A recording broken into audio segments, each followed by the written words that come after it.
All right, what's up, my friends? Hearthstone into Magic the Gathering. Big news. So, Arena's releasing a new Jumpstart. Obviously, Jumpstart was super cool. Really cool set. Had some new cards in it. The Jumpstart is going to be called Historic Horizons. This is a Magic Arena only release, and it's going to be adding digital only cards to Magic the Gathering for not the first time, actually. These cards existed in the old Magic video game a million years ago. Other cards like this. Cards that can only be done in the digital space. For example, like in Hearthstone, a card might say, put a random goblin from the game into your hand. Obviously, in paper, you can't do that, but on a computer, you can. And again, there were cards like this in Magic in like Shanlar, I believe. Just as a heads up, this is not the first time this has happened, all right? But this is a huge change. Historic is already a... Streamer. Thanks, Void Scream. Historic is already a very different format than any paper format. With, trying out nerfing cards, different way to get cards in. This is a big one, folks. So we have 9 cards here that are exclusive. Make this bigger. Exclusive to Historic Horizons. Let's just look at them right now. And I think that now, real fast before I get to this, I think this is actually a really cool thing. What's going on here? I think that it's awesome that Historic is its own thing on Arena. That it's its own format. I actually love the idea of trying out nerfs and stuff like that. I love the idea that Historic is its own living entity and that they can do things with it they can't do in Magic without damaging the core Magic gameplay. So you're not gonna have to be, I guess we'll be rolling dice. We'll be rolling dice in a tournament at some time soon. But these sort of weird random mechanics you can't do in paper are not going to screw up Magic as a game, but we can keep that in the one place where it's going to be on Arena in Historic. I'm actually kind of about this. I think this is really cool. As long as the designs are good, as long as they're fun. We'll see though. So let's just start looking at the cards. First up is Manor Guardian. 2 mana for a 4/3, which is very good. Whenever it dies, each player seeks a non-land card with mana value 2 or less. Okay, I have no idea what that is. So what is Seek? First, the mechanics is Seek. Digital twist on Tutor. Certain cards will allow you to seek a card with a specific criteria, randomly pulling one from your library that meets the criteria without shuffling afterwards. Something that couldn't happen in a tabletop without a player looking through your deck. Okay, so basically, each player gets to get a random card out of their deck that value 2 or less. Each player draws a card out of their deck that's valued 2 or less. So that's kind of cool. So obviously now in Hearthstone, I know in Hearthstone there's like mechanics where you get like a random card in the game, not just in your deck, which is kind of wild and crazy. But this is kind of cool. So you just kind of like just draw a card that costs 2 out of your deck. Nothing really too crazy there. That's pretty cool. Oh, this is even better. Look at this. The next card is David's Withering. 1 black. Target creature perpetually gets -1/-2. Now I'm gonna assume this means like a -2 counter. Right. So yeah, this is basically just a counter, but not a counter. So yeah, that's fine. Sure, whatever. That's like nothing. That's actually like been done before in Magic. There actually have been -1/-2 counters. I believe Fallen Empires had a bunch of like different counters, and it was very confusing. But sure. Next up is Lumbering Light Shield. 2 mana for a 1/4. When it comes to the battlefield, target opponent reveals a non-land card at random from their hand. It perpetually gains. This spell costs 1 more to cast.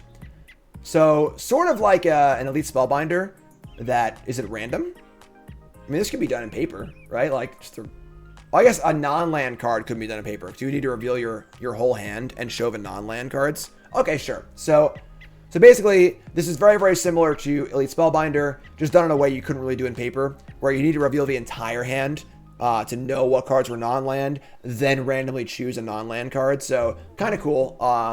Sure, that's cool. That's fine with me. Pretty sweet. Up next is Plaguecrafter's Familiar. 2 mana for a 1/1 Death Touch. Comes to the battlefield, choose a creature card from your graveyard. Creature card in your hand. It gains Death Touch. So this is kind of cool also. So this allows you to put basically an ability counter onto a card in your hand. But again, in Magic in paper Magic you couldn't do that because you need to reveal the card, I guess. This way the card is still hidden, and perpetually is kind of cool. So it's kind of like a counter for the most part. This is kind of like the logical conclusion to ability counters in Ikoria, where they're a little hard to track in paper, but online they're really easy. Very similar. Pretty cool Chain Whirler, but it's very, very true. You put a counter on Chain Whirler and then cast from your hand. That's pretty sweet. Up next is David, Soul Broker. 4-mana Planeswalker. This is going to be crazy. All right, so your next turn, whenever an opponent attacks you and or Planeswalkers you control, they discard a card. If they can't, they sacrifice an attacking creature. Okay. -2. Accept one of David's offers. Then accept one of David's conditions. I'm sorry, excuse me, what? Okay, let's go read a little more about this one. All of David's offers and conditions. So you accept one of the offers, then you accept one of the conditions. Is this at random or just like a...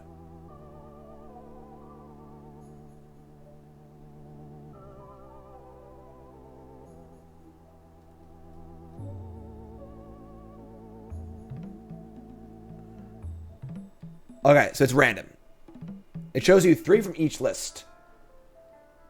So the offers are draw 3, conjure a Mana Guardian. So just pull it out of your deck and put it in your hand. Return 2 random. This is a lot of freaking text. Oh my god. Return 2 random creature cards from your graveyard to your hand. They perpetually gain +1/+1. Return a random creature card with the highest mana value from among cards in your graveyard to the battlefield. You get an emblem. Oh my god. This is... Conjure isn't in your deck. It's out of thin air. I guess I haven't gotten to that yet. So it's kind of like a Squadron Hawk without Squadron Hawk.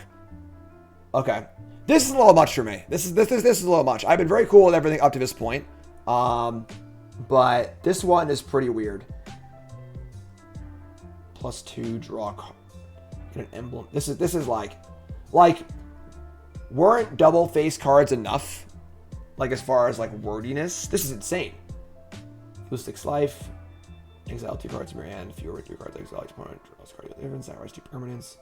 So I get the idea here. I'm not gonna read all these. You can read them yourself. Just pause the video and read them. So the idea is that when you minus David, you get an offer of 3 positive things and 3 negative things, and you gotta figure it out. But this is like wordiness to the absolute extreme. I already thought that Strixhaven was far too wordy as far as the double face cards. I think any double face card should be very simple on one side, not complicated on both sides. I don't even know what to do with this. I can't even unpack this without like spending an hour or 2 to read it. So, all right, sure. We'll move on from that one, I guess. So that's David. Up next is Subversive Acolyte, black for a 2/2. You can pay 2 life and choose one, activate only once. Like ever? Okay. Becomes a human cleric and it gains +1/+2 in lifelink. Word of the day is wordy. Lol. Your YouTube comment of the day is wordy. I love it, DMT. I love it. Thanks for the resub.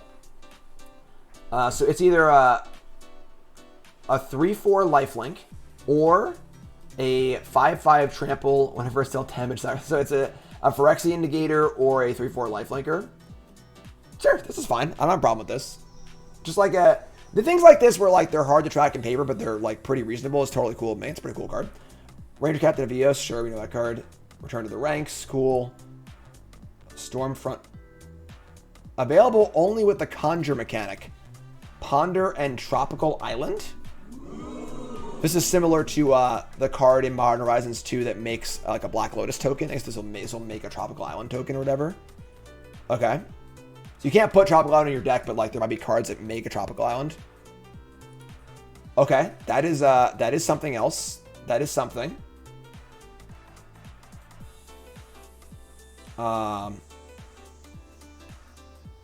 We don't necessarily want to be designed to the lowest common denominator version of Magic. Okay. Yeah, so again, the fact that this is being kept only to historic, I'm totally cool with. The only thing here, so I think this is pretty sweet, honestly. I think this is the kind of thing where people are going to like, there's going to be a lot of pearl clutching when it comes to this, of like, oh my god, they're changing Magic forever. You know, this is not Magic, it's just historic. I think this is really cool, actually. The only thing that really kind of grates me here is freaking this. Like, Sorry, bro. I didn't read all that, but I'm really happy for you. Or really, I'm sorry, whatever applies to this. You know, like what the hell is this? But aside from this, I think this is a really cool idea. I like the idea of Historic being its own thing. That's very fun. I like that it's very self-contained in Historic only. Every card here aside from the Planeswalker reads pretty simply to me, which is pretty cool. You know, it's pretty grokkable, pretty simple. Don't you have an English degree? So, again, I think there's going to be a lot of pearl clutching with this. Of people, you know, being like, oh my god, this isn't Magic, I hate this, blah, blah, blah, blah, blah. This is not, if this was what Magic was going to become in its entirety, if like from now on, Magic cards were only like this and not like normal Magic cards, I would agree with everyone as far as pearl clutching goes. But as far as just Historic goes, this is cool. I like this, honestly. I think this is a cool chance to explore the design space. I also like the idea of nerfing cards in Historic. I'm totally for that. It's a digital space. Let Historic be Magic's digital playground. I think this is really, really cool. You know, and if it doesn't work, then don't play Historic. Go play Modern. Go play Standard. Go Draft. Go play Vintage. Go play Cube Draft. Go play Pauper. You know, like the fact that there's many different ways to play Magic is super, super cool. So I like this a lot. Again, this is a little much. Yeah, terms and conditions here. So we'll see. We'll see. Overall, I think this is cool though. So that's my reaction. Holy crap, it's a lot to take in. YouTube folks, love you. Like, comment, subscribe. Let me know your thoughts in the comments. I'm sure you'll have plenty of them, but don't gatekeep, you know?